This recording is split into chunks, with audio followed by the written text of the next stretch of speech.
So today, let's start with a number. How many units did you sell last month? Say it out loud. Say it out loud. I want you to be able to hear yourself. How many units did you sell last month? So whether it's one, whether it's 21, or somewhere in between, I got some news for you. That's just a number. It doesn't define you. It doesn't define who you are. It's a metric, a milestone. It's maybe a source of pride for you that you can carry around and go, look, I sold 40 cars last month. Or maybe it's a source of shame where you look at the board and you're like, what happened? 3 cars in a month. The month before I was doing so well. What went down? Listen, this is AutoNerd. Today, we're going to throw a wrench into one of the biggest beliefs that apparently your commission check is your identity. And I got a funny thing here to tell you. It's not. And we can continue to emotionally beat the living snot out of ourselves day in and day out when it comes to our paychecks and lack of sales. Or we can get up and we can fix the problem. And so we're going to go deep into this ancient philosophy about emotional truths and the kind of mindset that separates people from the closers and the legends. Because as you know in my book, there's no such thing as closing if you've done your job right. The legends out there are the ones that are pulling in the highest marks on their surveys, and their customers are more than willing to simply go ahead and buy the car. Because when it comes down to it, this is more than selling. This is about reclaiming yourself on that scoreboard at the end of the month and looking at everybody else that looked at you and said, haha, you didn't do great that month. And looking at the scoreboard and you going, that's nice, and acting like it didn't even matter when you're number one. Let's dive in.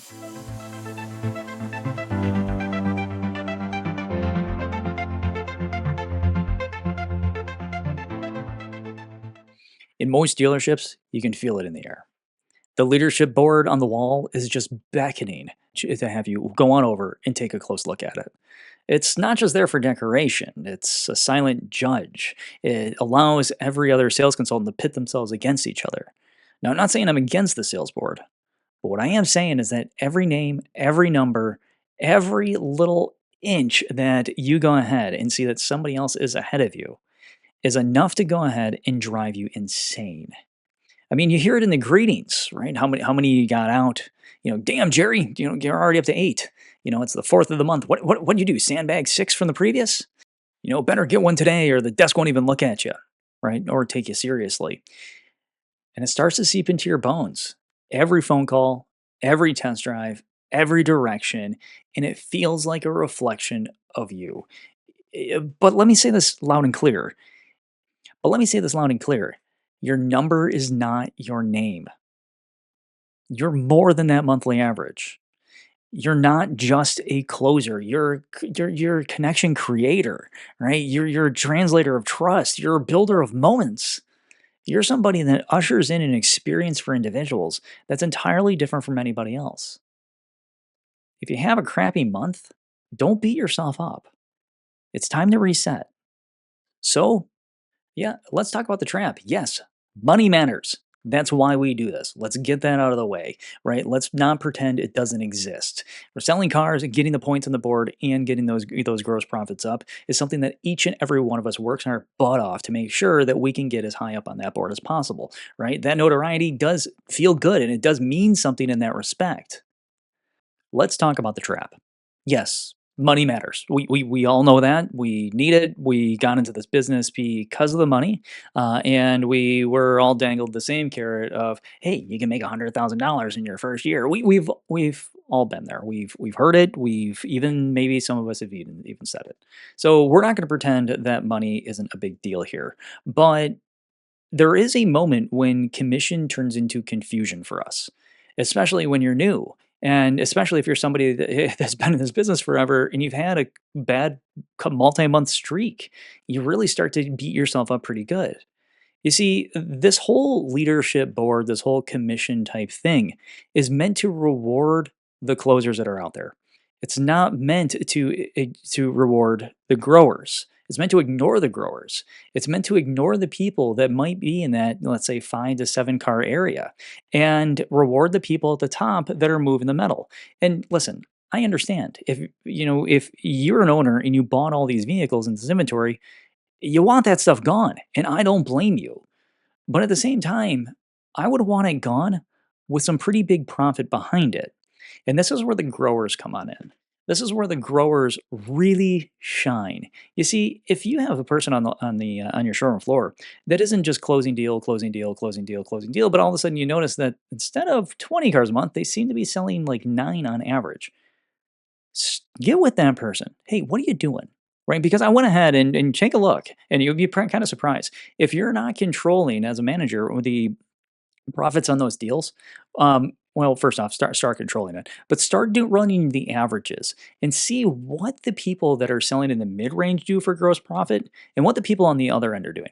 And a lot of times you'll find that the whole thing about how many cars you actually move is kind of irrelevant. Now, yes, if I was desking deals, I would absolutely be tracking that because I want to know who's actually producing something, who's not. But really, it shouldn't be for the whole world to see, should it? So, for any of you dealerships out there that have the sales board right on the showroom floor, come on, let's be a little bit more sensitive to our sales consultants. I mean, it's not cool, right? But this confusion leads us to say things to ourselves like, I had a bad month, therefore I am bad. And that's a human instinct to say things like that. It's a natural path to take, but it's not fair to you. Or I didn't sell today, therefore I'm lazy. Or my coworker outsold me, I must be falling behind because I'm not as good as them. Well, that's all relative, right? And again, it's back to this illusion, this trap that the industry's built for us to, again, reward closers and ignore the growers. But commission is just a byproduct. It's not a verdict. Commission, especially the first commission, is just the crack in the door for most customers. You see, the big truth bomb here is that when you look at the commission as a byproduct and not being the verdict, it means that your business hasn't stopped. You have a lot more ground to cover. Because usually when you take a look at that individual that is quickly selling cars. Now, I'm not picking on the person that's selling a large volume of cars a month, but quickly selling each deal, you'll find that their gross profits will suffer because again, the customer needs to make up the value proposition somewhere. And usually that turns into the customer making up the value proposition in negotiation, which is something that we want to avoid. Remember, people that are motivated to buy will simply go ahead and buy and nobody can tell them no, right? But it's the result of your effort. Yes, it's also a little bit of timing, it's a little bit of luck. Customer readiness is also one of those things, and even the weather can determine whether a customer is going to walk in that day or not. But don't let that number steal your narrative because the story that you write and the legacy that you leave behind don't include a sales board. So let's bring in some Roman Emperor Stoic heat to this, Marcus Aurelius. So he was quoted going ahead and writing, you have the power over your mind, not outside events, right? Realize this and you will find strength. And in dealership terms, this basically means that you can't control who walks through that door, but you can control how you show up when they do. And again, this goes back to what I've said many times over. Resetting and figuring out how to do it is one of the most important things that you can possibly do. Getting out of your own headspace, especially the crappy headspace that just takes you down like the bone anchor that you never actually bought. But by going ahead and finding ways to reset and realizing that everybody's different, gives you the ability to realize that the customer never changes because they're always different. And if the customer never changes, that means that we can consistently work on our behavior to become better every single time. If it's a different customer every time, they don't know what happened previously. So keep working on yourself, and all of a sudden, whoever walks through that door, you're going to be prepared. Now, Seneca went ahead and had some words that go along with this as well. And Seneca said, we suffer more in imagination than in reality. And that's something that we do all the time. When we're talking about these sales numbers, when we're talking about next month's numbers, it's great to have goals. But in your head, if you don't hit those goals, what are you doing to yourself? Why are you ripping yourself to shreds? Don't do it. I mean, yeah, a bad month's a bad month, and we all have them. But it's about going ahead and resetting and coming back out even far stronger than you went in, right? I learned some things that month. It was a crap month, but you know what? I came out. So that anxiety when you're behind on the board, half of it is a story you're telling yourself. The other half is just garbage you're picking up from somebody else. So another one from our own wheelhouse here, our friend, our buddy, Mr. Dale Carnegie. The successful man will profit from his mistakes and try again in a different way. Success isn't the absence of slow months, it's the resilience to keep showing up during them. Dale Carnegie, the guy was a genius. If you haven't read any of his books, I would highly recommend going out and doing it. If you don't know how to listen, he's definitely the go-to source for it. You see, when it comes down to your mistakes, getting back up and trying again is what we have to do. It's not an option. You can go ahead and say, well, I failed today, and sit on your couch for 3 weeks and not do a damn thing. But the thing is that's the boat anchor. It's weighing you down, and you're allowing it to. If you simply allow it to, nothing's going to work. Now I understand that some of us out there might, be in some area of depression or some area of anxiety of going back into work and dealing with it. And when you have to deal with a lot of people in high stress situations, anxiety and depression don't always help. But again, they're just kind of like those things on your shoulders that are like, no, you're bad, pushing you down. If you can, throw them to the side. Okay, get your reset on and get yourself in a good headspace. Because when I see things like from Dale Carnegie saying, the successful man can profit from his mistakes and try again in a different way, he's correct. If it didn't work with the past 3 customers, stop doing it. Recognize what it was. Look at that crappy month that you may have just had or a couple months ago, or the one that you may be having now, and really sit down and think, hey, what am I doing here that is putting myself in this super crappy situation that I'm kind of not being able to dig myself out of? I can tell you right now, it's not the customer. I mean, seriously, how many customers are going to come on in, look at you, and say the same thing that the last one did? Because a couple months ago, you probably killed it. This month, it's not the customer. I swear. So if you're sitting at 2 units right now, don't panic. Right? Just reflect, adjust, keep breathing, keep going. It's okay. Resilience is something that you will build over time. And again, if you're one of the individuals that just doesn't want to get off the couch, don't succumb to it. Just get up and crush it. And just know that you can. Why is this a big topic, and why is a trainer out there going ahead and saying, "Hey, the number in the number of cars on the board doesn't matter"? Because here's why. The number of cars on the board is a metric that you will see every single day that will force you and others to judge yourself and them. But attaching that to your identity, attaching your paycheck to your identity, causes some pretty crappy things with us very quickly. The first one is this: burnout. I had it happen over and over and over again. When it came down to burnout, yeah, I'd sit at my desk, I'd go down to the nearest fast food place, I'd buy my lunch there every single day, and I just sat around. It hurts. It sucks. But when burnout hits, this is when you have to reset. Go do something that's gonna be fun. Desperation will also set it, and this is where things like transparency and honesty have to be worked on. You just gotta take a step back and go, hey, listen, when it comes down to desperation, I can't be desperate. The customers pick up on that, right? That anxious energy that you put out, people don't want to be around that, right? Then toxic competition.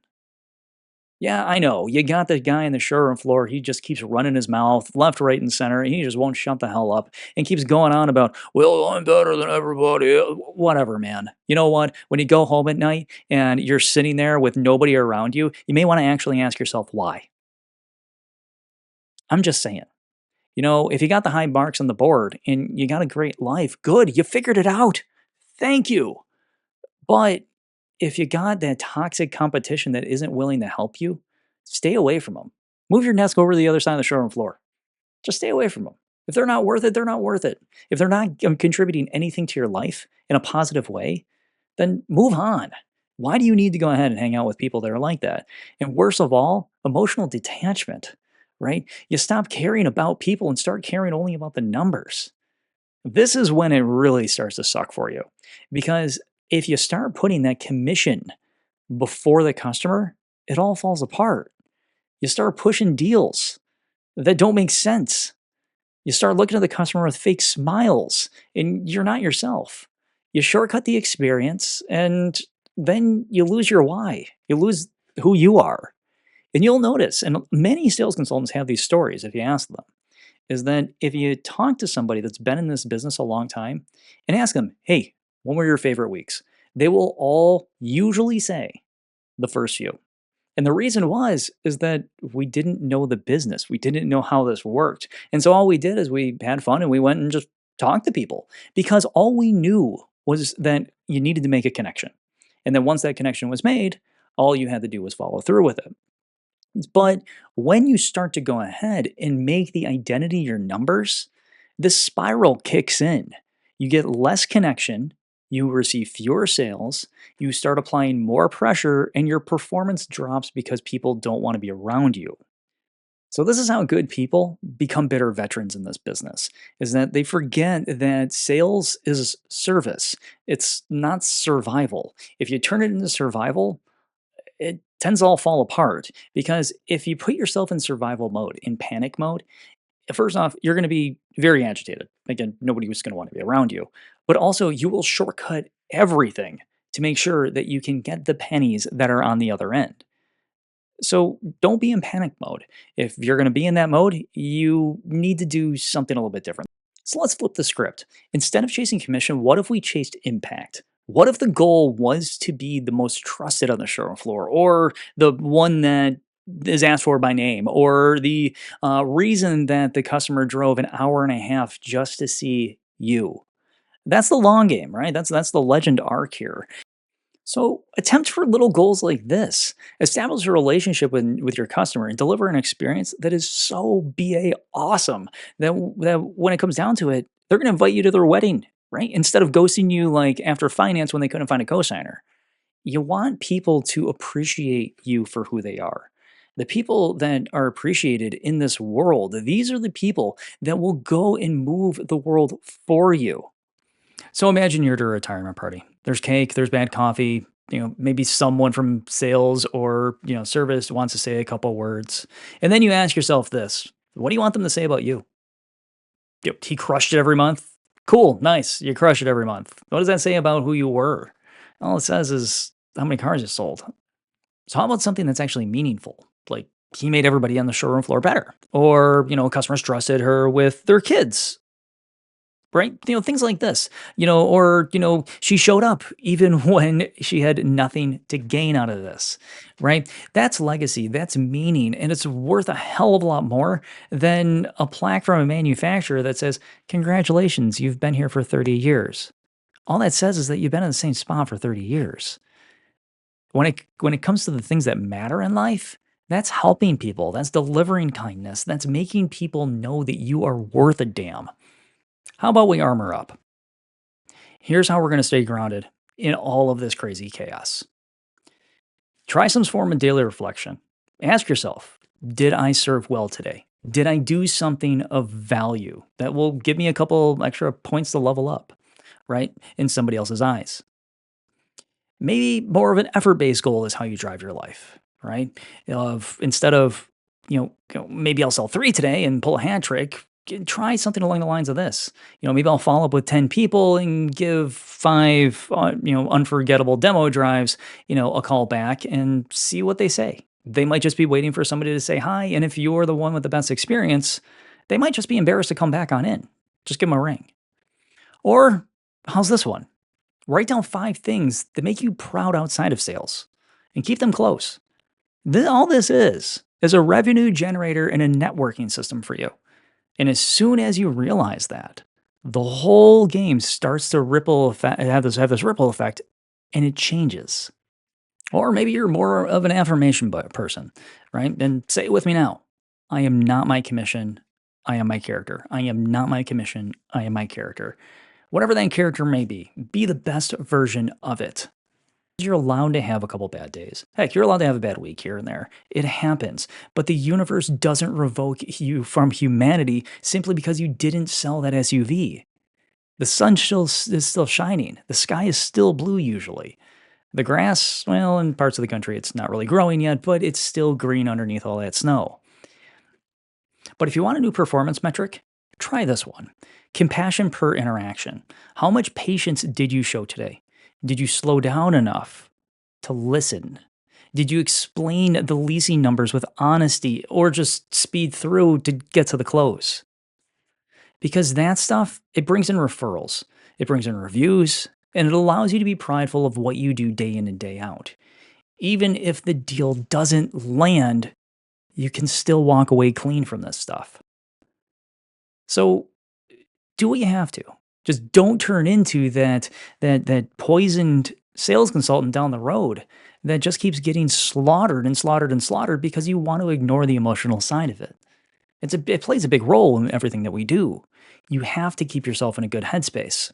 So remember, you're not a commission slip. You're not a delivery count. You're not a ranking on a board. You're your own legacy. You're own your own kindness. You own your own consistency. Your ability to look someone in the eye and say, I hear you, I see you, I got you, is really what most people want to hear when they walk through the front door. That's the stuff that will move you from a closer to a legend. Because legends are the people where other people want to help you, where other people want to come back again and again and again. And that's why you'll still be standing there long after all the others that have picked on you have burned out. So if this episode hit you in the gut, good. It was meant to. It was meant to just kind of bring us back to center. Every so often we need that. Right? Share it with someone that might need this reminder as well. Maybe replay it next time you feel a little discouraged, or, maybe tattoo it on the inside of your soul. So every time you feel a little down and you get to the bottom, you see me standing there going, yo, pick yourself back up. This crappy attitude just ain't worth it. So this is AutoKnerd, and I'll say this one last time. You are not your commission slip. Now go out there forward with kindness and leave a trail of better human beings behind you, because I know you have it in you. Go out there, sell, and make people happy. Be the difference in your own legacy. Talk to you next week.